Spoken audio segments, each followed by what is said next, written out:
BJP के कार्यकर्ता कहां पश्चिम बंगाल में ममता बनर्जी को घेर रहे थे और एक सिख समाज के आईपीएस अधिकारी के साथ जिस तरह से उन्होंने बदसलूकी की, उल्टे बोझ सवालों के घेरे में आ गए हैं। वहीं कांग्रेस और समाजवादी पार्टी के बीच गठबंधन लगभग तय हो गया है और कयास लगाया जा रहा है कि 15 से 17 सीटें समाजवादी पार्टी जो है कांग्रेस को देगी यूपी में। तो ये एक बड़ी खबर है। दूसरी बड़ी खबर है किसानों का। किसान नेताओं की बैठक हो रही है। वहीं हाईकोर्ट पहुंच गई है हरियाणा सरकार। उसका कहना है कि हाईवे पर ट्रैक्टर और ट्रॉली नहीं जा सकता, आप पैदल ले जा सकते हैं, पब्लिक ट्रांसपोर्ट से जा सकते हैं। वहीं आज गुड़गांव में जब किसान पैदल आ रहे थे तो भी उनकी गिरफ्तारी कर ली गई। अरविंद केजरीवाल ने पूछा है कि क्या हमने एक रामलीला मैदान में आंदोलन नहीं किया था, तो किसानों को क्यों नहीं आने दिया जा सकता है। किसान भी अड़े हुए हैं, लगता नहीं है कि किसान आंदोलन खत्म होगा। वहीं देश भर में ईवीएम को लेकर लगातार प्रदर्शन हो रहा है। चुनाव आयोग जहां ईवीएम का डेमो दे रही है, लोगों को बड़े बड़े डिस्क्रिप्शन दे रही है, वहीं आम लोग जो हैं वो लगातार सवाल खड़े कर रहे हैं। और ये तस्वीरें देखिए जो मैंने रिकॉर्ड किया है, किस तरह से आरएसएस की तैयारी जो है वो तमाम बहुजन महापुरुषों को साधने की है। ये तस्वीरें हैं संत श्रीमणी रविदास महाराज की जयंती के उपलक्ष्य में आरएसएस के कार्यकर्ताओं ने एक बड़ा कार्यक्रम किया ताल कटोरा में। वहीं दलित पिछड़े आदिवासी जो हैं वो सवर्णों को साधने में लगे हैं। तो कौन है ज़्यादा होशियार? ये तमाम बड़ी खबरें जो आज सोशल मीडिया पर वायरल है। इसलिए मैं कहता हूँ सोशल मीडिया ही सच्चा मीडिया है, सोशल मीडिया ही बहुजन मीडिया है। बात पहले किसान आंदोलन की करें तो किसानों का जो आज लगभग फैसला हो जाएगा। उन्होंने दिल्ली मार्च की बात कही है, लेकिन जिस तरह की बैरिकेडिंग है, जिस तरह के रास्ते में रोड़े अटकाए जा रहे हैं, किसान अपने वाहन से तो शायद ही दिल्ली आ पाए, क्योंकि सरकार ने लगभग कमर कस लिया। आज पूरे दिल्ली को फिर से, चाहे वो टिकरी बॉर्डर हो, सिंघू बॉर्डर हो, चाहे गाजीपुर बॉर्डर हो, और हरियाणा से ठीक दिल्ली से ठीक 200 किलोमीटर दूर शंभू बॉर्डर पर भी किसानों ने बड़े बड़े जो बैरिकेड्स लगाए हैं, उसका उनके पास तोड़ नहीं है। वैसे वो अपने साथ कुछ ऐसी गाड़ियां ला रहे हैं जिससे वो हटा सकते थे, लेकिन उसके खिलाफ हाईकोर्ट चली गई है हरियाणा सरकार। वहीं कोर्ट ने भी कहा है कि आप हाईवे पर ट्रैक्टर और ट्रॉली नहीं ले जा सकते हैं, ये मना है। हाईवे पर अमूमन ट्रैक्टर, चूँकि उसकी स्पीड कम होती है और हाईवे पर 100 से 90 की स्पीड में आप गाड़ी चला सकते हैं, तो वहाँ ट्रैक्टर और ट्रॉली की मनाही है।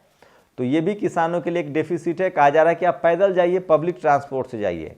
किसान जो है वो लगातार मांग मानने के लिए तैयार, सरकार की बात मानने के लिए तैयार नहीं है। सरकार किसानों की बात नहीं मान रही है।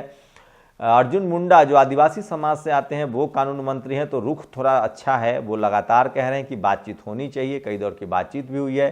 किसान पूरे देश के किसानों के लिए एमएसपी की मांग कर रहे हैं, और वो भी 23 फसलों पर कर्ज माफ़ी की मांग कर रहे हैं। उसके बाद मुफ्त फिर बिजली के दाम न बढ़ाने की मांग कर रहे हैं, और साथ ही साथ उनकी मांग है कि जो किसानों पर एफआईआर है उसका सॉल्यूशन हो, और जो यूपी में जिस तरह से किसानों को रौंद दिया गया था उसमें उनको न्याय मिले। तो ये तमाम किसानों की मांग है जिसको लेकर वो धरना प्रदर्शन कर रहे हैं, और ये आज की सबसे बड़ी खबर है। वहीं पैदल आ रहे किसानों को भी हरियाणा में खट्टर सरकार ने गिरफ्तार किया। सोचिए, 7 जिलों में हरियाणा में इंटरनेट बंद है और पाकिस्तान में पूरा एक्स बंद है। पाकिस्तान में भी आजकल सोशल मीडिया पर गेम हो रहा है, तो पाकिस्तान में भी एक्स बंद है, सोशल मीडिया पर कंट्रोल कर लिया गया है, और यहाँ पर भी लगातार 7 जिलों में इंटरनेट बंद है। सोचिए। तो मैं फिर कह रहा हूँ कि सरकार को अपने ही पब्लिकों के खिलाफ इस तरह की जो पाबंदियाँ हैं वो उससे बदनामी होती है। ऐसा नहीं करना चाहिए। वहीं ईवीएम को लेकर लगातार देश भर में विरोध प्रदर्शन जारी है। राहुल गांधी लगातार एससी एसटी ओबीसी के मुद्दा को उठा रहे हैं। 6800 शिक्षक मामले में भी वो बोल रहे हैं। यूपी में उनकी रैली जैसे जैसे आगे बढ़ रही है वो जाति जनगणना की बात कह रहे हैं। वहीं अखिलेश यादव और कांग्रेस के बीच यूपी में गठबंधन लगभग तय हो गया है। आज किसी भी वक्त जो है उसका अनाउंसमेंट हो सकता है। ये भी सबसे बड़ी खबर है। उसके बाद अरविंद केजरीवाल ने बड़ा हमला किया है। कहा है कि जो चंडीगढ़ में मेयर के चुनाव में हुआ उसके आका कोई और हैं और उस पर कार्रवाई होनी चाहिए। अनिल मसीह जो है उसने जो गड़बड़ की उसकी सजा के लिए तो ऑर्डर हो गए हैं, लेकिन वो तो प्यादा था। उसके जो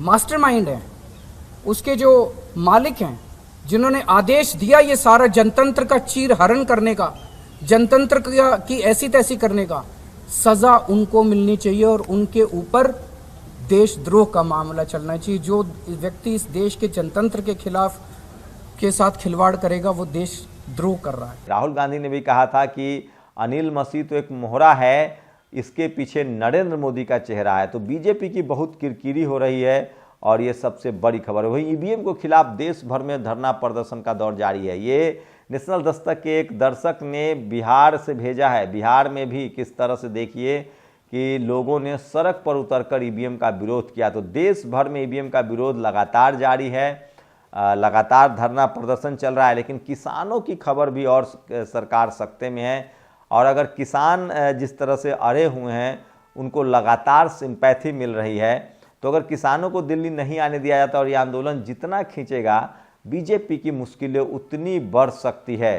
टीवी अखबार के लाख कोशिशों के बावजूद भी आम लोग सोशल मीडिया के जरिए सरकार की जमकर आलोचना कर रहे हैं और ये खबरें भी सोशल मीडिया पर सबसे ज़्यादा वायरल है। तो सोचिए, इंटरनेट बंद कर देना, ये सब लगातार लोग सवाल पूछ रहे हैं।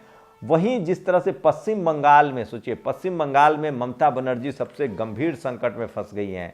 वहां जिस तरह से शेड्यूल कास्ट महिलाओं के साथ उनके पार्टी के 3 कार्यकर्ताओं पर आरोप लगा है, जिसमें एक फरार है, एक गिरफ्तार है। जिस तरह से पुलिस की कार्रवाई हो रही थी, जिस तरह से तानाशाही चल रही थी और जिस तरह से बीजेपी ने उसको एजेंडा बनाया है। बीजेपी के पास टीवी भी है, अखबार भी है, प्रचार तंत्र भी, और वो दिन भर खबरें चलती है। तो ममता बनर्जी बैकफुट पर हैं और सवाल है कि जांच तो प्रॉपर होनी चाहिए। लेकिन जिस तरह से मीडिया पश्चिम बंगाल में खबरें दिखाती है, जहां जहां बीजेपी शासित राज्य है वहां वो इस तरह के कैंपेन नहीं चलाती है।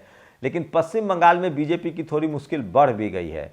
पश्चिम बंगाल में एक महिला कार्यकर्ता, लोग कह रहे हैं वो विधायक थी या महिला कार्यकर्ता ने जिस तरह से एक सिख समाज से आने वाले आईपीएस को लेकर कहा, उसके बाद उस सिख समाज के आईपीएस ने जिस तरह से रिटेलिएट किया, उसके बाद पूरे देश में सिख समाज नाराज है, प्रदर्शन हो रहा है। आम लोग भी उसका समर्थन कर रहे हैं कि आप किसी की धार्मिक पहचान से किस तरह से उसे टारगेट कर सकते हैं।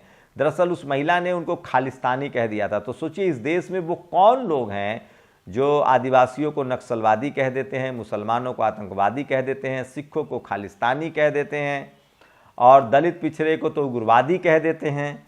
यहाँ तक कि अगर दलित पिछड़ा आदिवासी कोई नेता हो, अभिनेता हो, खिलाड़ी हो, तो भी दलित पिछड़े आदिवासी कहते हैं, वो भारतीय नहीं है। इसी तरह से सिख समाज के एक आदमी ने सोशल मीडिया पर लिखा है, भारत जिंदाबाद, संविधान जिंदाबाद, भारत का लोकतंत्र जिंदाबाद। ये सिख समाज का कमेंट है। तो सोचिए किस तरह से भारत के बहुसंख्यक आबादी को उनकी आइडेंटिटी के साथ, किसी के सिख समाज को, अल्पसंख्यक समाज को धर्म की आइडेंटिटी से बदनाम किया जाता है। अगर कोई सिख है तो उसको आपने खालिस्तानी कह दिया, कोई मुस्लिम है तो आतंकवादी कह दिया, कोई अगर आदिवासी है तो आपने उसको नक्सलवादी कह दिया, आप अगर कोई दलित पिछड़ा है तो उसको उग्रवादी कह दिया। ये सबसे बड़ी खबर है जो सोशल मीडिया पर वायरल है। साथ में ईवीएम का विरोध चल रहा है और ये तस्वीरें देखिए, मैंने कुछ तस्वीरें दी है आरएसएस के लोग किस तरह से, जो आरएसएस से जुड़े हैं, बीजेपी से जुड़े हैं, वो लगातार बहुजन समाज को साधने की कोशिश कर रहे हैं और जो बहुजन समाज के नेता हैं वो लगातार सवर्णों को साधने की कोशिश कर रहे हैं। वहीं राहुल गांधी की यात्रा जो है वो लगातार यूपी में जारी है। कानपुर में आज यात्रा है। तेजस्वी यादव ने कल 2 जिलों में जिस तरह से रैलियां की, वहां जिस तरह से भीड़ जुटी है, उनको उत्साह है और तेजस्वी यादव ने कहा है कि बड़ा कमेंट किया है, पॉलिटिकल कमेंट, की बीजेपी अब वॉशिंग मशीन नहीं रही, डस्टबिन बन गई जिसमें सारे दूसरे दलों के भ्रष्टाचारी नेताओं को जगह दी जा रही है। तो ये आज की बड़ी खबरें थी जो सोशल मीडिया पर वायरल है। अपनी प्रतिक्रिया जरूर दीजिए। शुक्रिया। नेशनल दस्तक की आपसे गुजारिश है कि अगर इसको बचाना चाहते हैं तो नेशनल दस्तक को सब्सक्राइब करने के लिए रेड कलर के सब्सक्राइब बटन को दबाएं, फिर बेल आइकन की घंटी दबाएं। नेशनल दस्तक को बचाने के लिए बहुत जरूरी है कि हर खबर को शेयर करें, लाइक करें, कमेंट जरूर करें।